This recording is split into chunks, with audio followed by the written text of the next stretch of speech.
Evidence-based practice is the combination of three components to help guide a clinician in making the best clinical decision and provide high-quality services. And those components are clinical expertise, client perspective, and external scientific evidence. And so you need those three components to be able to claim that you used evidence-based practice. And the Code of Ethics is a framework that speech-language pathologists use to kind of guide their daily decision-making and professional conduct. So the scenario that I came up with is say that you know a family that go to the same church with you and they have 7 kids. And every Sunday you witness them walk in late to church and they seem always to be kind of stressed out and overwhelmed, the parents do at least. And you know that they don't live in a good part of town and that their kids go to public school, whereas most of the kids at the church you attend go to a private school that's affiliated with that church. And you've talked to the mother, her name's Sarah, and like at a social event or just in public, and she expresses to you that the school has recommended her child, who is 7 years old in the 2nd grade, seek a speech and language evaluation from an outside source because the speech pathologist that works in their school system just unexpectedly quit. And so they recommended that you seek an evaluation from someone externally. And you know, or Sarah, the mother, knows that you work at a clinic as an SLP. And so she begins to kind of talk to you about her worries, which are mainly financial, and that if her 7-year-old son does have or qualify for services, that they won't be able to cover the costs.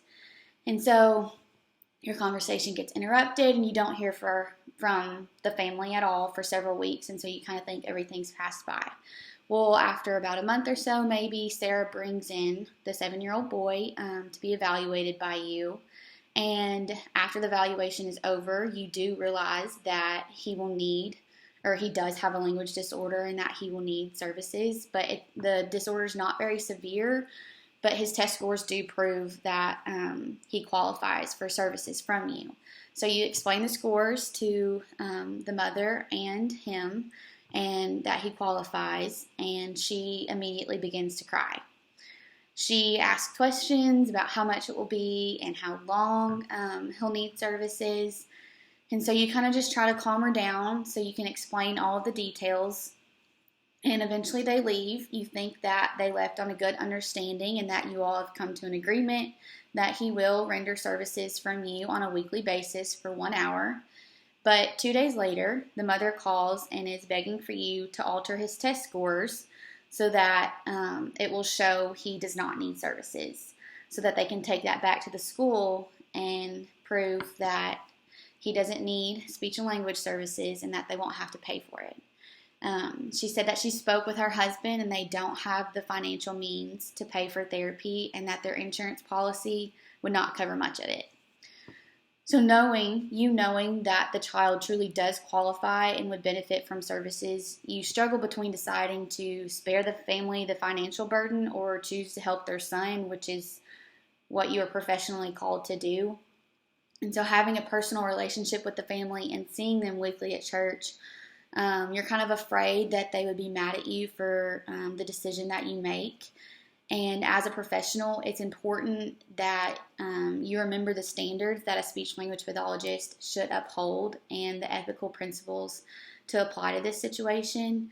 And the principle of ethics that are in violation of this specific circumstance are the principle of ethics 3, Rule B, and the principle of ethics 4, Rule E.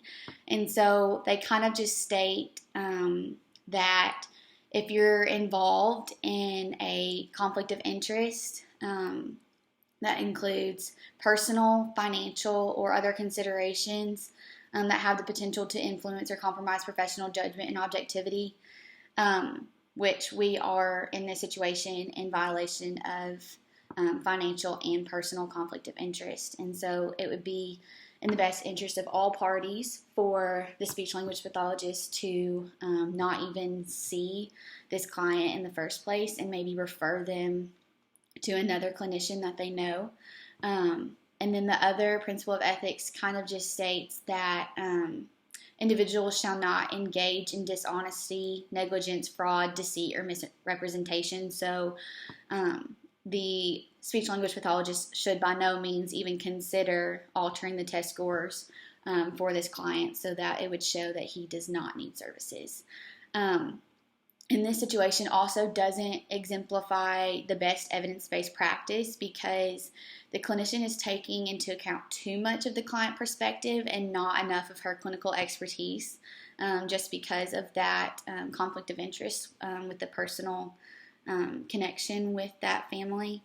And if this were to happen again, I would likely try to refer them to another SLP right off the bat from the start so that there wouldn't be any chances of ethical questions to arise. And I would also tell the mother that I would not be comfortable talking with her about her son's disorder in public like she did when she brought it up at like a social event or just anywhere in public because one, he wasn't my client or wasn't the clinician's client at the time. And so to express a professional opinion in a public setting is not exactly professional. And I would try to stay away from that as best I could.